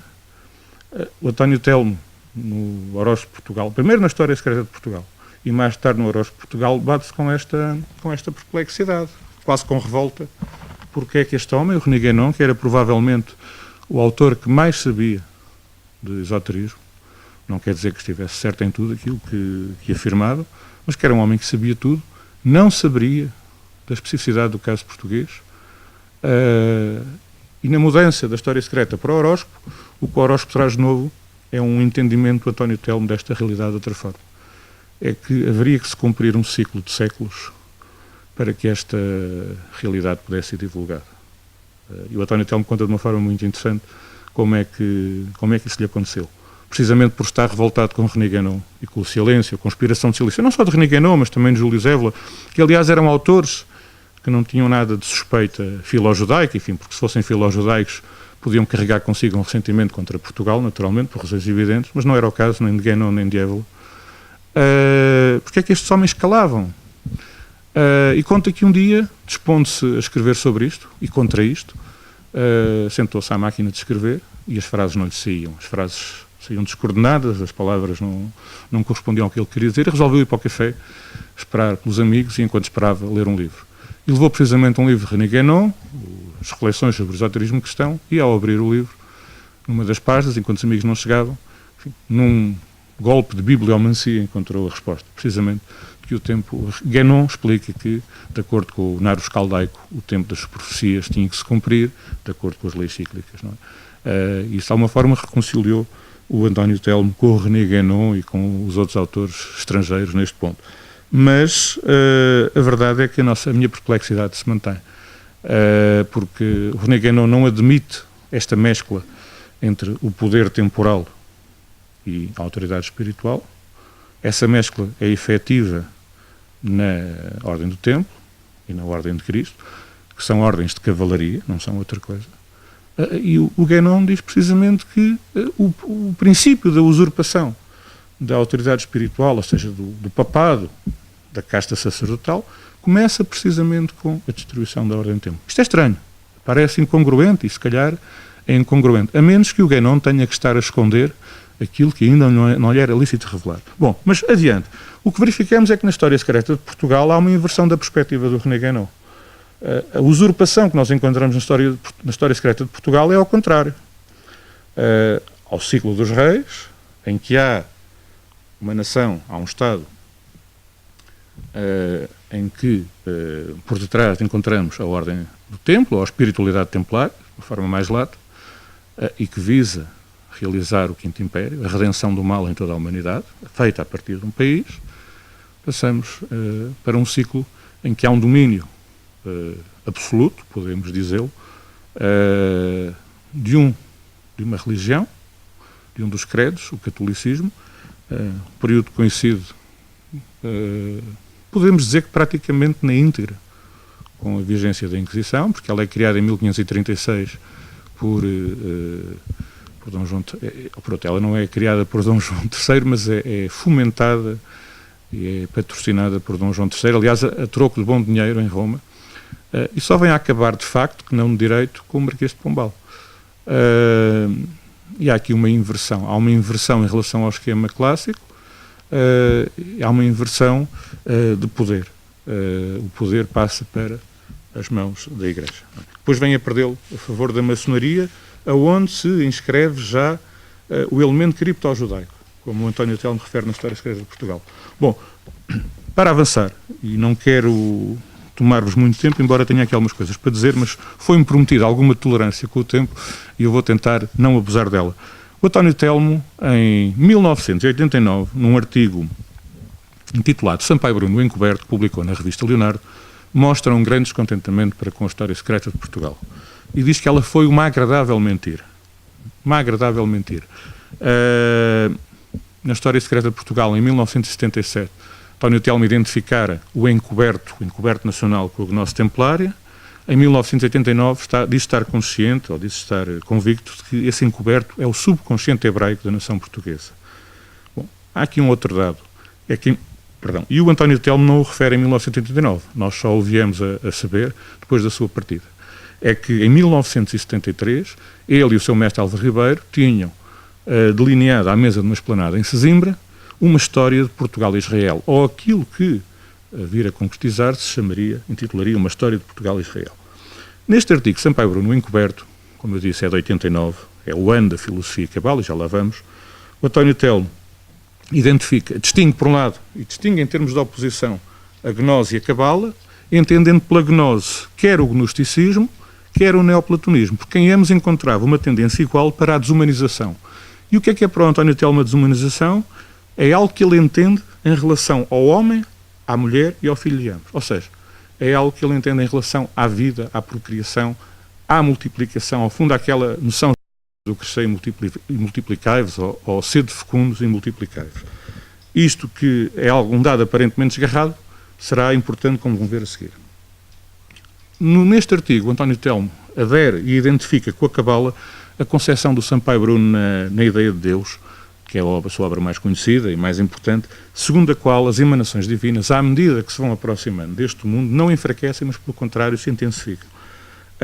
E, portanto, não devemos fazer nada para inverter esta corrente do espírito, não devemos impedir que ela deixe sobre o mundo, não devemos nós próprios fugir ao mundo, porque essa emanação é necessária para redimir a matéria. A matéria não é eterna e a matéria não é má, não é o mal. Aqui encontramos uma noção decisiva da cabala judaica, que confere à matéria uma grande dignidade, ao ponto de identificar numa primeira instância com uma das mais altas esferas. No fundo, a mais alta esfera, ou esfera, de manifestação de Deus, imediatamente antes da origem, que é a esfera da sabedoria, Hokmah. É, no fundo, sendo a segunda esfera na ordem, é a primeira em que começa a haver alguma individuação, alguma manifestação. E o Mopsique, um autor que estudou a cabala no século XX e que desapareceu precocemente, diz-nos que há uma matéria de cima, que é a sabedoria, e, portanto, a sabedoria tem um estatuto de uma dignidade quase absoluta, e há depois uma sabedoria de baixo, uma matéria de baixo, que é esta matéria de que o nosso mundo é feito. Simplesmente esta matéria, e precisamente porque ela, num primeiro momento, é identificada quase com a maior dignidade que pode haver no mundo divino, ela não é o mal, não é essencialmente o mal, é aprisionada pelas forças do mal, mas pode ser redimida. É por isso que os cabalistas falam de uma terra espiritual quando falam da redenção final. E diz-nos o António Telmo, neste artigo, que devemos proceder da contemplação ou do conhecimento, é a mesma coisa, para a ação. E num autor associado ao esoterismo, ao ocultismo, enfim, aquelas coisas sobre as quais ainda hoje é difícil falar em alguns meios, diz-nos António Telmo que a política é, assim, a primeira das ciências, como para Augusto quando for a sociologia. É surpreendente. António Telmo, no fundo, fala como um kshatriya, fala como um guerreiro ou como um político. Bom, em todo o caso, percebe-se o seu descontentamento em relação à História Secreta de Portugal, se percebermos que logo a seguir, nos anos seguintes, António Telmo publica 2 livros geniais, A Gramática Secreta da Língua Portuguesa e O Desembarque dos Maniqueus na Ilha de Camões, que passaram largamente despercebidos, talvez em parte pela sua dificuldade ou pela sua densidade, talvez em parte pela sombra que a luz da História Secreta de Portugal projetou sobre eles. A História Secreta de Portugal foi um livro pioneiro, ela vem conferir direito de cidade ao esoterismo no nosso pensamento filosófico mas ao mesmo tempo terá, na visão de António Telmo, contribuído para a eclosão de modas e para o surgimento de subprodutos, de generescências, de contrafações. O António Telmo, na brincadeira, mas com grande seriedade, aliás, ele falava mais a sério quando falava com humor, falava até do esoterismo, que era uma coisa que se estava a propagar nos nossos dias. Não foi isso que nós viemos fazer à Barquinha, atenção, não viemos fazer esoterismo. Seja como for, nada disto torna a história secreta de Portugal uma mentira, e daí que a afirmação de António Telmo nos levanta dificuldades. Porque a verdade é que ele a reedita em 1997, acrescentada do Horóscopo de Portugal, mas não lhe mudou uma única linha. Acrescentou-lhe, sim, algumas linhas, mas não alterou uma única linha. E, portanto, eu não posso aceitar, nem acreditar, que um homem sério como António Telmo, depois de 89 ter afirmado que tinha escrito uma agradável mentira, que em 97 a perpetuasse. A explicação tem que ser outra e é à procura dela que eu vou. Bom, vamos agora beber o mesmo vinho. Vamos fazer como os Templários. Os Templários, na visão de René Guénon, detinham o grande segredo da reconciliação entre o judaísmo, o cristianismo e o islamismo, as três religiões do Próximo Oriente, as três religiões monoteístas. Eu não lhes chamo do livro ou abraâmicas, porque depois o António Carlos Carvalho é capaz de protestar comigo. E, portanto, adoto esta forma. Eles bebiam, os Templários, diz-se, o mesmo vinho dos cabalistas e dos sufis. O Boccaccio, um dos seus herdeiros, enquanto fiel de amor, afirma que o Melquisedeque, ou por outra, faz afirmar pela boca de Melquisedeque, que é um dos representantes da tradição primordial, que a verdade das três religiões é indiscutível, ou seja, qualquer uma delas encerra uma parte da verdade. O vinho é aqui sinónimo de conhecimento iniciático. E coisa espantosa. Vinho e segredo são palavras que, segundo as regras da gematria da Cabala hebraica, a gematria é um procedimento que corresponde a atribuir um valor numérico a cada palavra pela soma do valor das suas letras, sendo que a partir de valores iguais podemos estabelecer a sinonímia entre palavras, e de facto, por essas regras, por essas operações, vinho e segredo têm o mesmo valor. E o valor aqui igual não é despiciando, é que é 70. Relacionem isto, o número 70, que é o número da perfeição do desenvolvimento de um Estado, com a iniciação. Bom, seja como for, e agora eu já estou a abusar muito do tempo, não estou? Pois, eu já suspeitava. Bom. Eu sou tolerante. Sim, mas eu não gosto de abusar da tolerância. Agora aqui vou abreviar muito, porque de facto já... queria só dizer-vos neste ponto o seguinte. Há entre o judaísmo, o cristianismo e o islão diferenças e afinidades. Ambos, todas estas tradições adoram o mesmo Deus, mas adoram-no sob perspectivas diferentes. Ou seja, adoram atributos ou aspectos ou nomes diferentes da divindade, deste mesmo Deus. E abreviando muito, eu diria que o judaísmo adora o aspecto criador da divindade, e portanto aquilo que aponta para a terra, para a criação ou para a multiplicação. O cristianismo, aquilo a que chamamos, a que a Cabala chama os Elohim. Elohim em si é um substantivo que está dado no plural, o que já indicia multiplicidade. O cristianismo aponta já, presta culto preferencialmente a El Elyon, o Altíssimo, que é o aspecto hostil à manifestação e, aliás, destruidor daquilo que já está manifestado ou criado para o fazer reconduzir à origem. E o Islão, então, aponta a um aspecto ainda mais alto, o aspecto do princípio supremo, daquilo que os cabalistas chamam o Ein Sof, o Deus abscondito e inefável. Bom, e com isto, resumi num minuto a história das religiões monoteístas. Só para dizer que o judaísmo visa santificar o corpo, e aqui poderíamos identificá-lo, ou fazer corresponder com os pequenos mistérios, com a restauração do estado primordial, embora toda e qualquer tradição seja completa, e qualquer destas três tradições comporte pequenos mistérios e grandes mistérios na sua iniciação. O cristianismo visa a elevação da alma, a sua principal tarefa é elevar a alma, e o Islão acordar o espírito. Corpo, alma e espírito. Estamos a subir. Bom, o cristianismo, diz-nos um autor, André Benzinra, e penso que já estou perto de acabar, Sr. Presidente. O cristianismo foi, na essência, um esoterismo, e foi um esoterismo da tradição judaica. De resto, na origem, o cristianismo é uma cristo-angelologia, não se separa do judaísmo, é um ramo do judaísmo, não vê em Cristo, aliás, a palavra Cristo não me parece que tenha sido utilizada pelos primeiros cristãos, não vê no homem Jesus Deus encarnado, vê um homem assistido por o mais alto dos anjos, em correspondência, aliás, com aquilo que na cabala judaica é o anjo Metatron, ou Micael, o arcanjo Micael. Depois o paulinismo, São Paulo é que vai mudar a feição do cristianismo, enfim, naquele sentido que eu muito genericamente apontei, uma religião voltada para o céu. E agora aqui, se o cristianismo foi um esoterismo no início, mais tarde transformou-se num exoterismo, enfim, por razões que agora não posso aqui desenvolver, se isto acontece no seio do judaísmo, a inscrição de um esoterismo, o cristianismo, tornado uma religião institucional, vai também conhecer no seu seio um movimento idêntico, mas já a apontar para o Islã. E esse movimento é o templarismo. É uma relação análoga. E então passamos de El Elyon, não é? Do Altíssimo para o Todo-Poderoso, que é o Ein Sof. Um sargento de Montpezat, dizem-nos as crónicas, no interrogatório que os templários foram sujeitos, fala num Baphomet.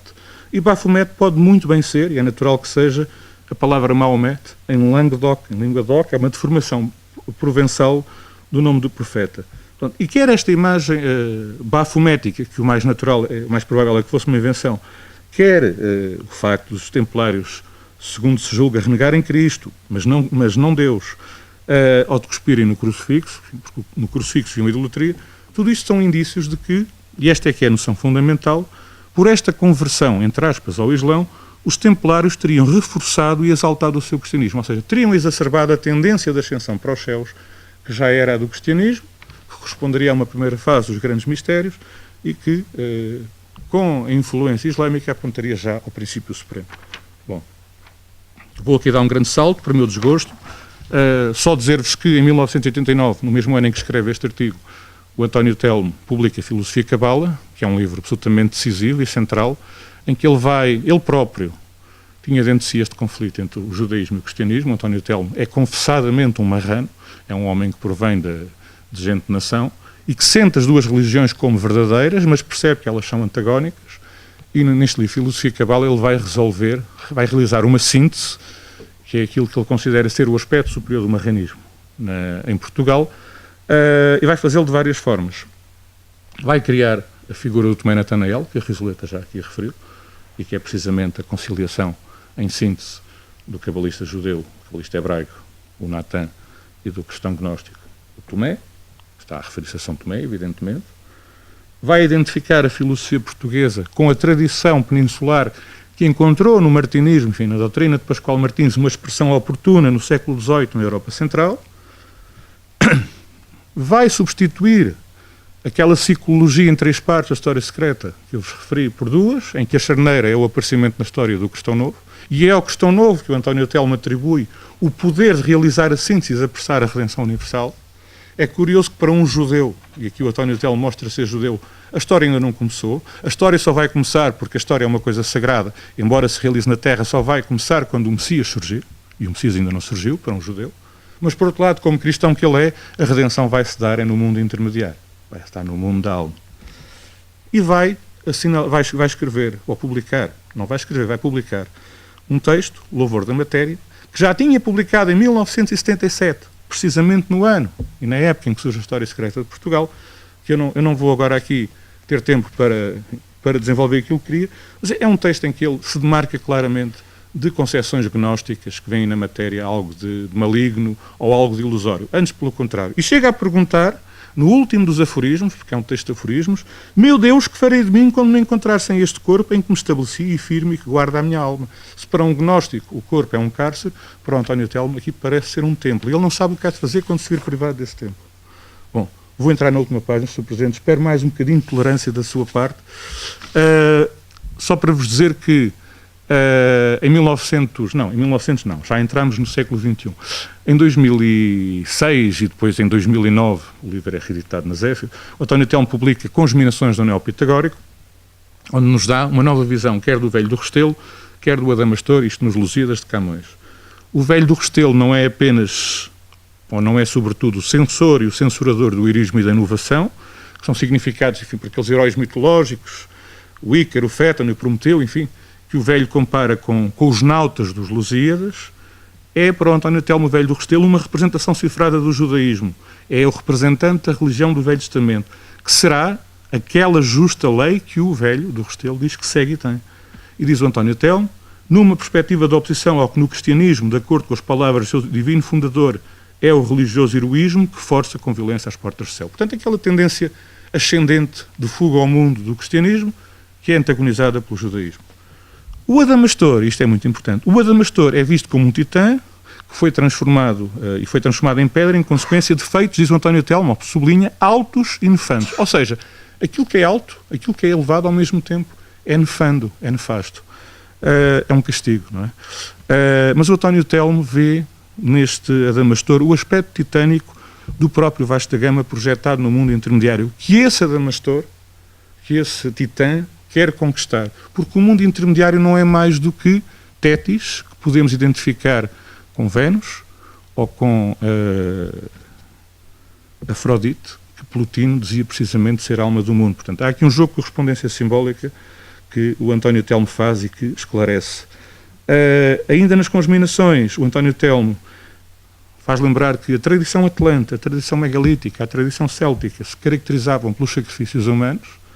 Lembra depois que o judaísmo com Isaac aboliu os sacrifícios humanos, o cristianismo com Cristo propriamente e com a Eucaristia aboliu o fim dos sacrifícios animais e que numa terceira fase, era aquilo que Sampaio Bruno propunha no seu desenvolvimento, provavelmente poderemos encontrar um elemento tão subtil que nos resgate a este estado denso que é o nosso, não é? Isto para dizer o que é o António Telmo, para dizer que se demarca de episódios que ele relata, um vivido por ele e por Pedro Sino na Anta do Zambujeiro, outro vivido por ele aqui perto em Tomar na cadeira de Moura, décadas antes, e um que aconteceu com ele, que é contado precisamente no Horóscopo Portugal, uma visita ao templo maçónico dos Gamas que eu referi no início, ali entre Azeitão e Palmela, e a propósito desta visita, o António Telmo, en passant, refere-se a Nicolau Coelho, da História Secreta, como o Atlante Nicolau Coelho. Enfim, isto tem muito se lhe diga. Bom, o António Telmo vai resolver, ou vai reconciliar-se com o templarismo, a meu ver, e portanto a agradável mentira não é assim tão mentira como se possa crer, e se calhar não é nenhuma mentira, ao ser iniciado no rito escocês retificado, ou no regime escocês retificado, em 1998, portanto, é um dos ritos maçónicos, que faz a síntese da gnose templária e da cabala, ou que harmoniza aqueles dois aspectos característicos do judaísmo e do cristianismo, El Elyon e Elohim, pela mediação, isto é muito importante, de um outro aspecto do mundo divino, Shaddai, ou El Shaddai. E desta forma, a meu ver, com o voltar-se do cristianismo para a face terrena do judaísmo, realiza-se através de Shaddai uma síntese e impede-se a radicalização absoluta que era operada pelo Islão através da adoração do culto supremo. É como virar de costas ao Islão. Não se trata de hostilizar o Islão ou de marginalizar o Islão, mas o que é facto é que o Islão não entra nestas contas. A síntese é feita entre o cristianismo e o judaísmo. Bom, e de facto, no regime escocês retificado, que foi criado por Villermoz, com base no ensino de Pascoal Martins, a partir da Ordem Templária da Estrita Observância, a partir de tudo isto foi estabelecido o regime escocês retificado, que combinou uma tradição que, segundo o Jean Tourniat, que é um autor muito importante neste domínio, tem raízes na Ordem Militar de Avis, com a que, através do seu mestre, portanto, Pascoal Martins, prolongou na Europa Central a cabala peninsular. De facto, o Tratado da Reintegração dos Seres é um midrash, em certa medida, comparável ao Zohar, enfim, com grandes salas e salvas as devidas proporções, mas é uma obra de cabala, até o próprio Menéndez Pelayo, o autor que mais escrutinou as heterodoxias no âmbito do cristianismo, diz que é um livro que, enfim, não se distingue muito do Zohar, é um livro de cabala, né, nesse sentido. E pronto, eu penso que através deste percurso, penso ter mostrado que a oposição ou o dissídio do António Telmo com o templarismo é mais aparente do que efetivo. Aliás, não faria sentido falar desta oposição num autor que praticamente até ao fim da sua vida estudou a fundo E o António Castro Carvalho há pouco disse que o António Telmo não está no dicionário de Fernando Pessoa, e é verdade, é uma triste verdade, e é também demasiado grande como estudioso de Camões para caber no dicionário de Luís de Camões. Está sistematicamente ausente destes dicionários. Mas o que é facto é que ele, tal como Fiamma Pais Brandão, tal como Maria Antonieta Soares de Azevedo, estão entre aqueles que, e acrescentaria ainda, de certo modo, o Hélder Macedo, estão entre aqueles que realmente contribuíram para nos dar uma imagem não só mais verdadeira, mas muito mais fecunda e muito mais interessante de Camões do que aquela que o camonismo de Estado nos dá e que normalmente traduz num retrato onde de um lado está a pena e do outro está a espada e onde estão meia dúzia de lugares comuns. E, de facto, um homem que dedicou quase toda a sua vida adulta, porque esta reflexão sobre Camões vem desde os primórdios dos seus escritos, vem antes da Arte Poética, antes do seu primeiro livro. Um homem que dedicou praticamente toda a sua vida, de uma forma quase, não gosto da palavra obsessiva, mas de uma forma obstinada, a estudar Luís de Camões, que é uma das últimas grandes expressões do pensamento poético templário entre nós, enfim, através do prolongamento da fé de sancta, não é? Este homem nunca pode ter estado zangado com o templarismo. O que ele estava era à procura de si mesmo e faltava-lhe a outra metade de si que ele descobriu na Cabala. E quando conciliou a Cabala com a gnose cristã, quando conciliou em si estas suas duas metades que são verdadeiras, então tivemos o verdadeiro António Telmo, e este sim é uma agradável verdade. Muito obrigado.